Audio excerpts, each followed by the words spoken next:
Hello friends, मैं angel Sharma आप सभी का स्वागत करती हूँ एंजल वर्ल्ड लाइट में। दोस्तों, आज की कहानी गलतियों को लेकर है। दोस्तों, हम सभी इंसान हैं और हर कोई कभी ना कभी अपनी जिंदगी में गलती करता ही है। तो उस गलती को सुधारा भी जा सकता है और ये जो लाइन है, इस लाइन को और ज्यादा डिटेल में एक्सप्लेन हम करने वाले हैं इस कहानी से। अब ये कहानी एक साधु की है जो कि एक डाकू को बना देता है एक सिंपल सा आदमी, जो कि रोजी रोटी अपनी मेहनत से, अपनी ईमानदारी से कमाता है। तो चलिए दोस्तों, बिना देरी किए शुरू करते हैं इस कहानी को। लेकिन अगर आपने चैनल को सब्सक्राइब नहीं किया है तो फटाफट से सब्सक्राइब कर ले, ताकि आगे और ऐसे वीडियो जब मैं लेके आऊँ तो वो आप तक सबसे पहले पहुंच पाए और आप उनसे प्रेरित भी हो पाए। तो चलिए दोस्तों, शुरू करते हैं। एक बार की बात है, एक साधु थे जो कि बहुत ही सिंपल व्यक्ति थे। अब दोस्तों, ये जो साधु थे, ये जो लोग होते हैं उन्हें काउंसिल करते थे, उन्हें पढ़ाते लिखाते थे कि वे अपनी लाइफ को कैसे बेहतरीन कर सकते हैं, कैसे वे एक सिंपल लाइफ जी सकते हैं और कैसे अपनी लाइफ में खुश रह सकते हैं। ये सारी बातें वे सिखाते थे। अब जो साधु थे वे ऐसे ही एक गांव में आते हैं। उस गांव में एक डाकू रहता था और जो डाकू था वे अपने आप से बहुत परेशान था। जी हाँ दोस्तों, वे जो डाकू था उसे अपनी गलती का एहसास हो चुका था कि वे चोरियां करता था और दूसरों को लूटता था, जो कि एक गलत काम था। उसे इस बात का एहसास था और वे खुद को बदलना भी चाहता था। उसके अंदर इच्छा थी खुद को बदलने की, लेकिन वे अपने आप को बदल नहीं पा रहा था।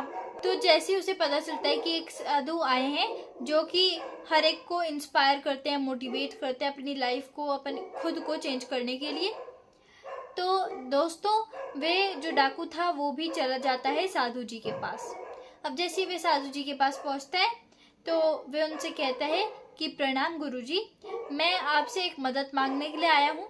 अब वे बोलते हैं कि गुरुजी, मैं आपसे एक बात कहना चाहता हूँ। मैं एक डाकू हूँ, मैं बहुत परेशान हूँ खुद से। मैं चाहता हूँ कि मैं बदलूं, मैं ईमानदार बनूं, मैं ईमानदारी से रोजी रोटी कमाऊं, लेकिन मैं चाहकर भी अपनी चोरी करने की इस आदत को छोड़ नहीं पा रहा हूँ। क्या आप मेरी मदद करेंगे मेरी जिंदगी को बदलने में, मुझे बदलने में? तो वे साधु प्यार से उनके कंधे पे हाथ रखते हुए कहते हैं कि बेटा, मैं जानता हूँ कि तुम अंदर से बहुत अच्छे व्यक्ति हो, तुम खुद को बदलना चाहते हो, बहुत अच्छी बात है। मैं तुम्हारे सामने एक शर्त रखना चाहता हूँ। अगर तुम उस शर्त को मानोगे तो ही तुम अपनी जिंदगी में खुद को बदल सकते हो, अपनी जिंदगी को बदल सकते हो, अपनी लाइफस्टाइल को बदल सकते हो। तो इस बात पे वे कहते हैं कि जी हाँ, मैं आपको वादा करता हूँ कि मैं आपकी हर बात मानूंगा। अब इस बात पे साधु कहते हैं, मैं पहले तो चाहता हूँ कि आप प्रण करें कि आप अगली बार कभी झूठ नहीं बोलेंगे, कभी कोई भी चोरी नहीं करेंगे, लोगों को लूटेंगे नहीं, लोगों को तंग नहीं करेंगे। ये सारी बातें आप पहले तो प्लेज कीजिए, प्रण कीजिए इस बात का, तभी आप अपनी जिंदगी में आगे बढ़ पाएंगे। तो इस बात का जैसे ही वे प्लेज कर लेते हैं, फिर उसके बाद वे वहां से चले जाते हैं। अब जो डाकू होता है वे उनके पास जाके कहता है कि साधु जी, मैं बहुत परेशान हूँ खुद से। अब साधु जी कहते हैं कि क्या हुआ बेटा?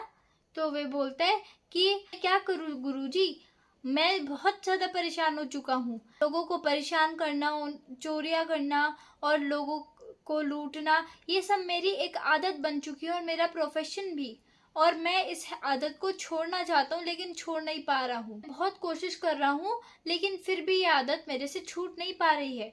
मैं क्या करूं? अब इस बात पे जो साधु थे वे कहते हैं कि बेटा, मेरे पास इसका एक और समाधान है, लेकिन तुम्हें इस बात का तो प्रण करना ही पड़ेगा कि तुम उस चीज को स्ट्रिक्टली फॉलो करो, तब ही तुम बदल पाओगे।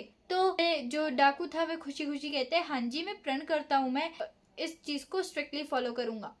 अब जो साधु बाबा थे वे थोड़ा सोचते हैं और फिर कहते हैं कि बेटा, तुम्हें एक काम करना है, तुम फ्री हो, तुम चोरियां करो, लोग को परेशान करो, लोग को लूटो, तुम फ्री हो ये काम करने के लिए। लेकिन मेरी ये शर्त है, हर एक दिन के शाम को तुम्हें मेरे पास आना होगा और पब्लिकली तुम्हें अपनी सारी गलतियां बतानी होंगी कि तुमने कितना लोग को लूटा, क्या क्या तुमने किया पूरे दिन में। अब जो डाकू था वो ऐसे ही कहते हैं कि हाँ जी ये तो बड़ा आसान है, ये तो मैं कर ही लूंगा। अब वे गुरुजी के पाँव छूते हैं और कहते हैं कि चलिए गुरुजी मैं अभी चलता हूँ फिलहाल। काफी दिन बीत जाते हैं लेकिन ये डाकू वापस शाम को आया ही नहीं। वे बल्कि कभी भी नहीं आया अब गुरुजी के पास। तो जो गुरुजी के चेले थे वे उनसे पूछते हैं कि वे डाकू तो अभी भी नहीं आए, क्या उसने फिर से लूटना शुरू कर दिया लोगों को? तो संत कहते हैं कि नहीं, अब उसने अपनी उस आदत को छोड़ दिया है, क्योंकि उसे पता है कि हर शाम उसे अपनी जितना भी उन्होंने लूटा है लोगों को वो सब आके मुझे बताना पड़ेगा और पब्लिकली बताना पड़ेगा। और साथ ही साथ उसे ये भी पता है कि वो मुझसे झूठ नहीं बोल सकता। और उसने ये प्रण भी किया था कि वे जो भी करेगा साधु बाबा को आके बताएगा ही बताएगा। तो इसीलिए वह यहाँ पर नहीं आया, क्योंकि उसने अपनी उस आदत को छोड़ दिया है। क्योंकि जो गलतियां होती हैं उसे पब्लिकली सबके सामने एक्सेप्ट करना बहुत ही मुश्किल काम है।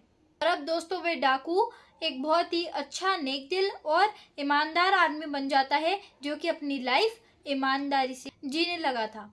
अब दोस्तों इस कहानी से हमें ये सीखने को मिलता है कि हमें कभी भी घबराना नहीं चाहिए पब्लिकली कन्फेस करने में अपनी गलतियों को। इससे दोस्तों ये होगा प्लस पॉइंट कि हम अपनी गलतियां सुधार पाएंगे और कहीं ना कहीं किसी न किसी हद तक हम कम गलतियां करने लगेंगे। और दूसरा दोस्तों, हर एक के पास कभी ना कभी जिंदगी में ऐसा एक मौका आता है कि वे अपनी उस गलती को सुधार सके।